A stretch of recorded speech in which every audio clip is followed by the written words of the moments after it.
mais velhos, em discutir o subsídio, é porque não enxerga um ganho real para eles. Com certeza. Então eu acho que nós devemos abrir a discussão, fazer essa discussão do subsídio, tendo também como referência não apenas adotar o subsídio, mas discutir a tabela, o escalonamento salarial nosso. Para chegar naquele nível que você defende, nós defendemos, de que o coronel esteja pelo menos igual ao promotor de carreira, se nós não discutirmos o reescalonamento, nós não vamos chegar nunca, porque agora, o piso terá que ir assim. Eu queria botar uma questão aqui, já que o senhor falou, coronel, eu queria botar uma questão para vocês dois analisarem. A gente está falando aqui sobre o servidor público e a iniciativa privada. Os exemplos, né? Aí o senhor disse que a iniciativa privada consegue reajuste aí na briga, com greve, paralisações do INPC. Agora eu quero saber, a diferença as categorias, né, da iniciativa privada, elas têm esse reajuste salarial todo ano, chamado dissídio coletivo. E é todo ano. Agora, os servidores públicos, às vezes ficam 5, 6, 8, 10. O servidor público federal está, desde o governo Fernando Henrique, que não recebe nem 0,1% de reajuste salarial. Concorda comigo, coronel? Mas a Constituição, ela determina, né, que anualmente, né, ao mesmo tempo em que o Estado atualiza os seus impostos, ele também atualiza a remuneração dos servidores. Agora, o que acontece especificamente na área dos profissionais de segurança pública é que eu percebo um avanço, uma maturidade muito grande. Sabe, embora a gente não tenha participado mais diretamente desse processo, mas a gente viu com alguma alegria alguns setores que às vezes ficavam um pouco afastados disso, nesse processo já tiveram mais presente. E até, pelo que a gente percebeu, o próprio comando da Polícia Militar, ele também esteve mais sintonizado nesse processo todo. Então, isso está abrindo brecha para o amadurecimento. Agora, a gente precisa de entender agora um outro fator que nós vamos ter interveniente, que é a campanha política que haverá esse ano. Né? Isso vai interferir muito, porque nós vamos ter tanto eleições em nível federal quanto estadual, não só para o executivo, mas para os parlamentos. Então, se os policiais militares conseguirem compreender que nós temos que reforçar a nossa presença nas casas legislativas, nós estamos saindo mais forte para essa discussão que o Gonzaga propõe. Claro. Então, veja bem, que nós já chegamos aqui, depois de 97, né, em 98, nós conseguimos eleger aí 2 deputados estaduais e um deputado federal.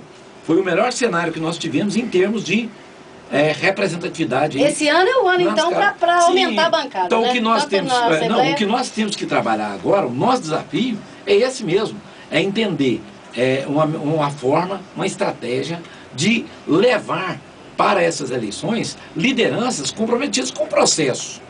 Então é isso que vai ser o trabalho. E a gente tem feito esse trabalho junto aí na Ascobon, onde que estão abrindo um espaço para que nós possamos contribuir no sentido de informar a tropa durante esse processo eleitoral, que não adianta nós termos aí uma pulverização de candidatos, às vezes até pessoas boas, bem intencionadas, mas que vão prejudicar o propósito, que é fazer os policiais estar representados novamente lá no Congresso Nacional. Com aqueles que têm tradição de representatividade também. Não, com certeza. Nós precisamos de colocar pessoas que têm compromisso e conhecem o processo. Claro. Então a situação toda é essa. E se nós conseguirmos fazer isso, melhorar essa interlocução, tanto política como fortalecer das entidades para com o comando do governo, nós estaremos, através desse processo que o Gonzaga está falando, construindo essa questão do subsídio.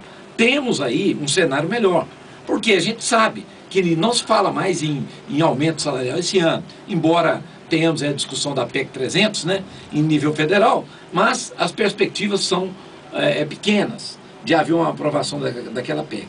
Então nós teríamos que estar trabalhando em cima de fortalecimento das lideranças. Acredito que a Associação dos Praças, ela vem num processo aí maduro, seguro. Por quê? Nós tivemos uma eleição aí, né, Gonzaga, esse ano, que foi uma eleição por chapa única.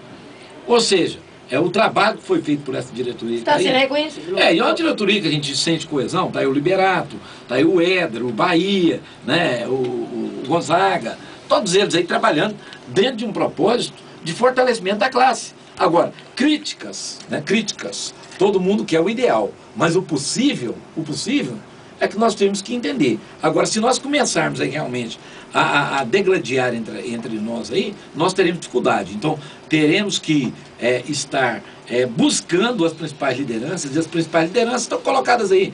É o deputado Centro Rodrigues, o vereador Cabo Júlio, subtenente Gonzaga e o Cabo Coelho, que está na presidência do Centro Social. O Denilson Martins também, da Polícia Civil. Do lado da Polícia Civil temos então, Denilson Martins. Esses 4 lideranças aí, para mim, certo, na leitura que eu faço, é que precisam de sentar numa mesa, certo, e discutir como é que vai ser esse processo político nosso. Mas eu queria pontuar, Márcia, essa questão que você nos provocou com relação à database. Sim. Tá?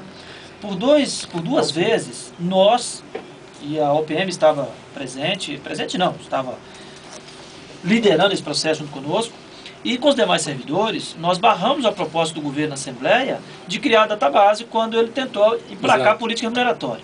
E aí, eu acho que vale a pena a gente retomar esse ponto, porque se nós não tivéssemos mobilizado, quando o governo encaminhou para a Assembleia um projeto que falava da política remuneratória, que a maioria absoluta dos militares nem tomaram conhecimento, não por falta de divulgação nossa, que nós divulgamos para todos os... Exato. Foi um material conjunto, né, Mendonça? Nós produzimos, mandamos para todos os destacamentos, para todo lado, dizendo, olha, o governo está fazendo uma proposta indecente para nós. Mas por que não empolgou? Porque ela não tinha expectativa de reajuste, então ninguém quis saber dela. Se nós não tivéssemos barrado, nós não teríamos esses 15%, não teríamos os 30% que tivemos nos 3 últimos anos. Teria só apenas os 5, qualquer coisa. Exatamente. Não, ia ser negativo. Ia ser negativo porque ele estava baseado no crescimento líquido da folha, e com a crise de 2008 e 2009, o crescimento, eles iam apontar o crescimento negativo e nós não teríamos nada. Vamos detalhar isso daqui a pouco, Gonzaga? Sim. A gente vai para um pequeno intervalo e volta com esse mesmo assunto.